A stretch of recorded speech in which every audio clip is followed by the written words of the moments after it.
Hi, దయ్యాల ప్రపంచంలోకి స్వాగతం. మీరు ఇప్పుడు మన వీడియోని చూస్తున్నట్టయితే ఒక లైక్ చేయండి. అలాగే మన ఛానల్ని సబ్స్క్రైబ్ చేసుకోవడం మర్చిపోవద్దు. మీరు చేసే ఒక లైక్ నాకు ఎంతో సహాయపడుతుంది. సరికొత్త హారర్ స్టోరీతో మళ్ళీ మీ ముందుకు వచ్చాను.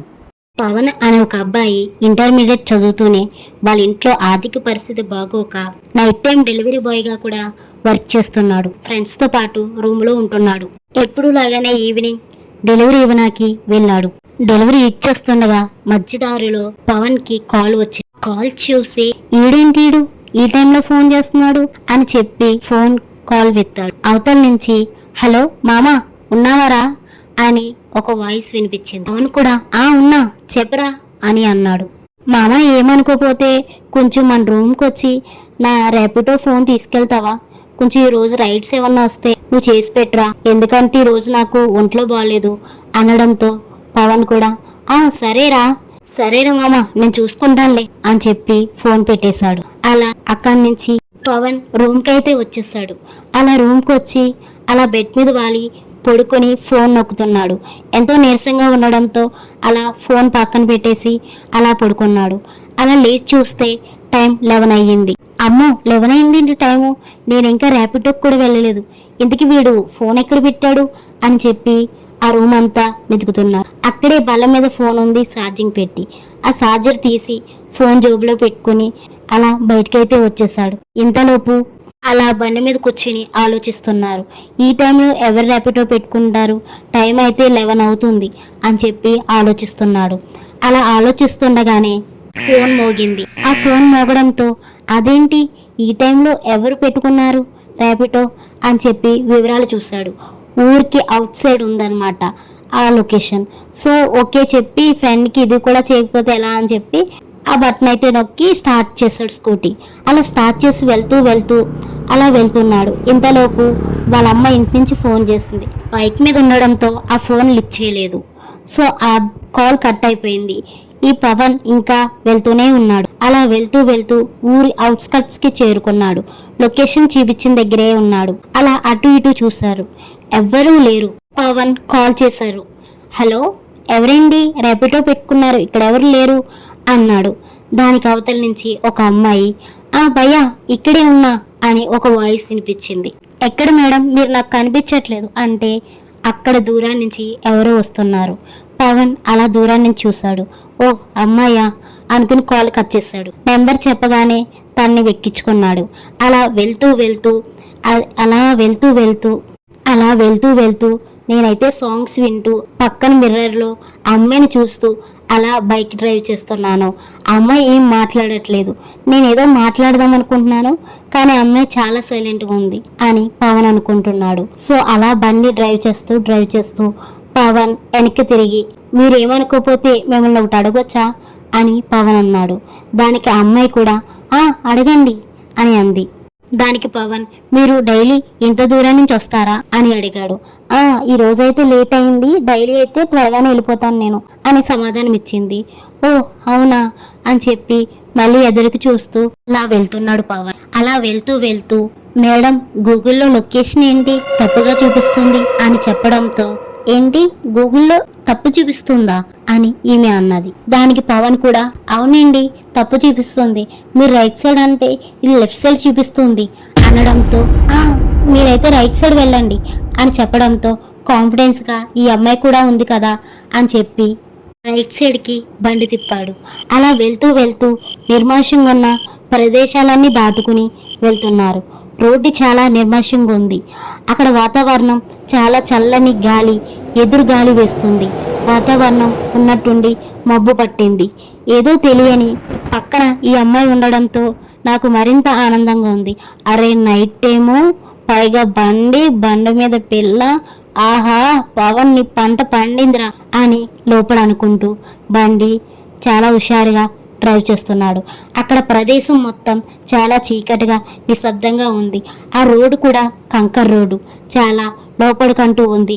చుట్టూ దట్టమైన చెట్లతో ఆ రోడ్డు సగం వరకు కప్పు ఉంది. అసలు చిన్న లైట్ లేని ఆ రోడ్డు అంతా మేము వెళ్తున్నాం. ఉన్నట్టుండి గాలి విపరీతంగా వేస్తుంది. అలా ప్రదేశానికి రాబోడికి మా వెనక కుక్కలు కూడా పరిగెడుతున్నాయి. నేను నా వెనక ఉన్న ఆవిడతో ఇలా అన్నాను, మేడం చూసారండి, కుక్కలు కూడా మన వెంట పడుతున్నాయి అనడంతో ఆమె కూడా నవ్వింది. అలా వెళ్తూ వెళ్తూ రోడ్లోకి చేరుకున్నాం. అలా సిమెంట్ రోడ్డు కాస్త పైకి వెక్కాం. అలా వెళ్తూ ఉండగా ఒక లారీ మాకు అలా క్రాస్ అయ్యి అలా వెళ్ళింది. ఇంతలోపు ఆమె నా భుజం మీద చేయి వేసింది. నేను కూడా తప్పుగా అనుకోలేదు.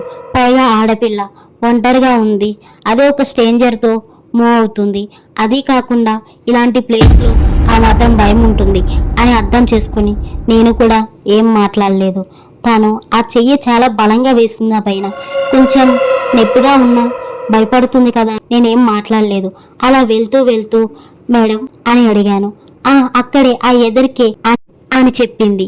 దానికి నేను మేడం ఇక్కడ ఏమీ లేవు కదా అని చెప్పి అటు ఇటు చూసి అక్కడ కింద అంతా బొంతలే ఉన్నాయి. అంటే అది పెద్ద శ్మశానం, ఊరి చివర ఉన్న శ్మశానం. అదేంటి ఈవిడ ఇక్కడ ఆపింది అని అడుగుదామని వెనక్కి తిరిగాను. తీరా చూస్తే ఆవిడ లేదు. అటుగా వెళ్ళిన లారీ మళ్ళీ వచ్చింది. అందులోంచి ఒక పెద్దాయన దిగి, బాబు బాబు ఇందాక నుంచి నేను వెంపడిస్తున్నాను, నువ్వు బండి ఎంతకీ ఆపకపోవడంతో నేను నీ వెంటకు వచ్చాను.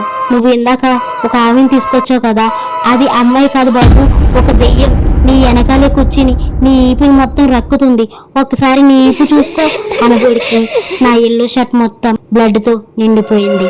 అలా చెయ్యి వెనక్కెట్టు ముందుకు చూడబడికి నా అరిచేయి మొత్తం రక్తంతో నిండిపోయింది. ఇప్పటిదాకా లేని నొప్పి సడన్ గా ఒక్కసారిగా బాడీ అంతా నొప్పిగా అనిపించింది. చివర మొత్తం నా ఈపి గోర్లతో రక్కేసింది. దాని మొత్తంలో ఉన్నానో లేదో నాకు ఆ నొప్పి, ఆ బాధ కూడా తెలియలేదు, అది ఎలా రక్కిందో కూడా తెలియలేదు. అతను వెంటనే అన్నాడు, ఈ బైక్ ఇక్కడే వదిలేసి నాతో వచ్చే బాబు అని చెప్పడంతో నేను ఆ అంకుల్ వెంట వెళ్ళిపోయాను. అలా లారీ ఎక్కి అతనితో పాటు రివర్స్లో వెళ్ళిపోతున్నాను. అలా వెళ్తూ వెళ్తూ అలా వంగి అక్కడికి నా బైక్ వైపు చూశాను. అక్కడ అమ్మాయి నుంచిని, రా రాజా రా, రా రాజా రా, లేదు నేనే వస్తాను అని చెప్పి ఆ దెయ్యం అక్కడి నుంచి ఆ లారీ వెనక పరిగెడుతుంది. లారీ డ్రైవర్ ఎంత తోలినా ఆ దెయ్యం ఫాస్ట్ గా వస్తుంది. పవన్ అప్పుడే దాని నిజ స్వరూపం చూశాడు. అది చాలా పెద్ద పెద్ద గోరులతో, ఎంతో అసంకించుకునే మొహంతో, ఎంతో గంభీరమైన మొహంతో, ఘాటులు పడ్డ మొహం చూసి అరిచాడు గట్టిగా.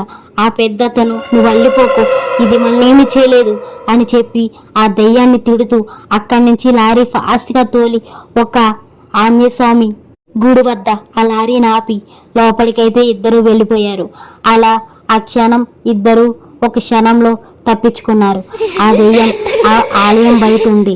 అంతలోపు ఈ పెద్దతను, నువ్వు ఇక్కడే నుంచో బాబు అని చెప్పి అక్కడ నుంచోబెట్టి అలా లోపలికి వెళ్ళి ఆ గుడి గంటలు శబ్దంతో ఆ దెయ్యాన్ని వెళ్ళగొట్టాడు.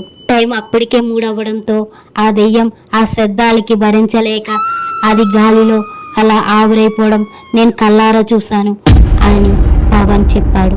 ఆ పెద్దతను, ఇంకా నువ్వు భయపడాల్సిన అవసరం ఏం లేదు, ఇది బ్రహ్మ ముహూర్తం, ఈ ముహూర్తంలో దెయ్యాలి కాదు కదా, దాని అమ్మలు కూడా ఇక్కడ నిలబడలేవు.